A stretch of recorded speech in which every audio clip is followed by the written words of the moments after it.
quick survival tips to keep you alive. If I could only bring a few items with me, one of the primary ones that I bring with me is a Bic lighter. It is reliable, it is useful, it's the easiest way to get a fire started. It works just about every single time. Even after you get it wet, it's fairly easy to get it going again.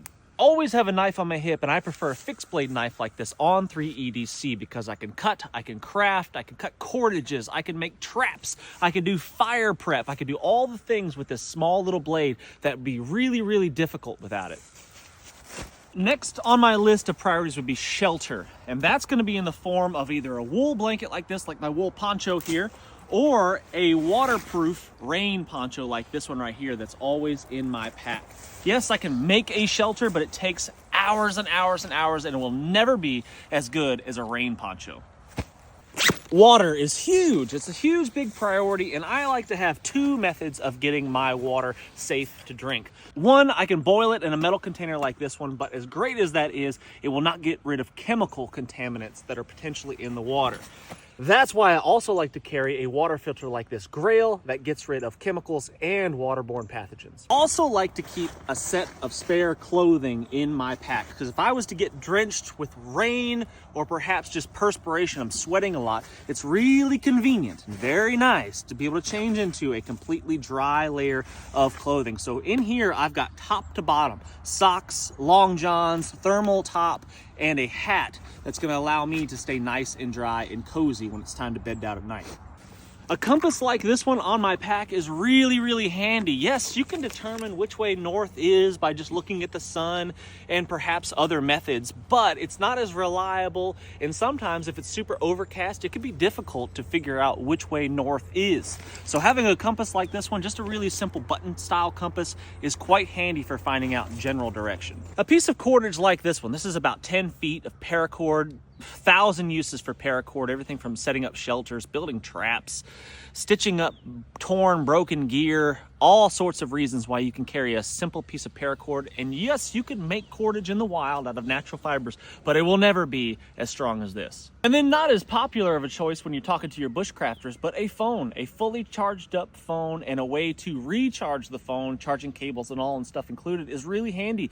Specifically if you're in a wild place, for the SOS feature on here and the Gaia GPS app that I have on here is really quite reliable, and I use it all the time. There's 8 basic essential items that I pretty much never go anywhere without. Last time I murdered a tree, you guys said it wasn't big enough, so you bloodthirsty scoundrels are gonna get what you're asking for. See this tree here? It didn't do anything to me.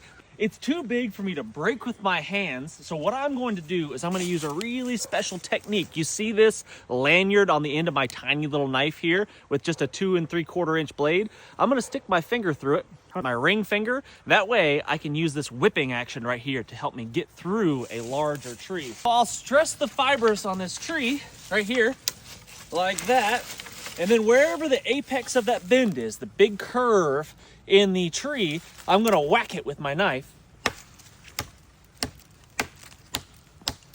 in a chopping motion. That snaps it, and then I can just finish it off with that same chopping motion, just like I'd use a machete. Obviously it's not as efficient as a machete because it's a tiny little knife for this purpose, but I could bend it back the other way maybe and finish it off. And now I'm through a significantly larger tree. Could you do this with a bigger tree? Yes, you could. It would take a little bit more effort, but it's still possible. So there you have it, friends. Another murdered tree for your enjoyment. If you don't have a machete or another chopping device like an axe, you can do it with a tiny little blade like this. This is the On Three EDC by Bear Forest Knives. Link in the description. So the reason why a hammock sucks in the wintertime is because of convection. It's because of the breeze that flows underneath your derriere. Now there's a lot of ways around this to avoid that from happening. If you're determined to sleep in a hammock, you can do under quilts. They make sleeping bags that kind of cocoon you inside of this hammock, and it never really compresses the insulation, because that's the problem. If I lay down in this hammock all of my warm, insulating, poofy layers that I'm wearing on the bottom of my backside get squished, get compressed. And without the dead airspace that traps that warm air, it becomes useless. So my backside right now is freezing cold because of that air, that breeze. It's about 18 degrees outside and there's a strong wind right now. And that breeze, I can feel it just sucking the warmth out of me on my backside. The top's okay, but it doesn't matter how many layers you put on top of you. If you don't protect the underside, the backside, you are going to freeze in a hammock.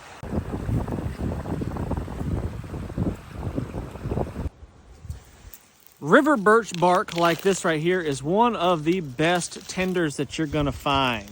It has oils in it, which helps it be a little bit more water resistant. I wouldn't say waterproof. If it's pouring down rain, it gets a little bit wet and doesn't light up that good.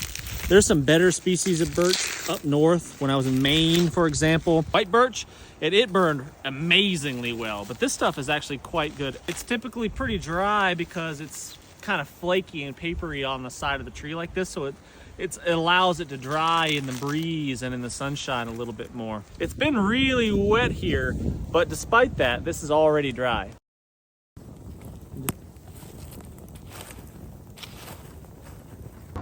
Well, first of all, because paracord. And if you're a survival guy like me, you need paracord on anything and everything because it just has so many uses.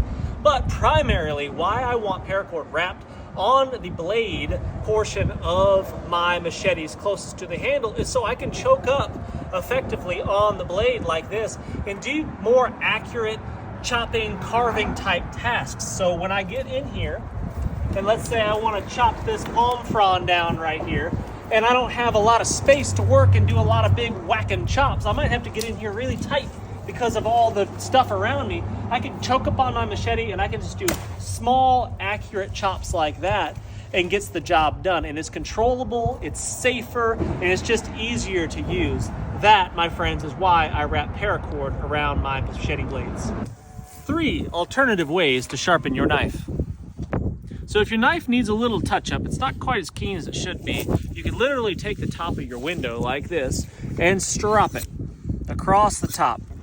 Now, if your knife is extremely dull and it needs some serious material removed to get it back into shape, this is probably not going to get it done for you. But if you just need a little touch-up, quick little touch-up, this works just fine.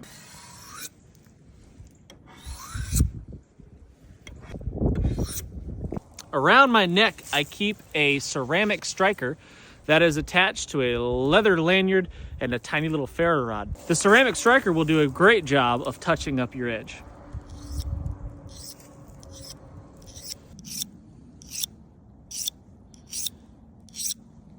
The Wazoo Spark necklace does a pretty good job. It's actually quite aggressive. Don't push down very hard, just light pressure and it gets the job done. The third and final method to touch up your blades simply and easily is with just a cardboard box. Strap your knife across the cardboard. Doesn't really matter where. Pick a spot, any spot.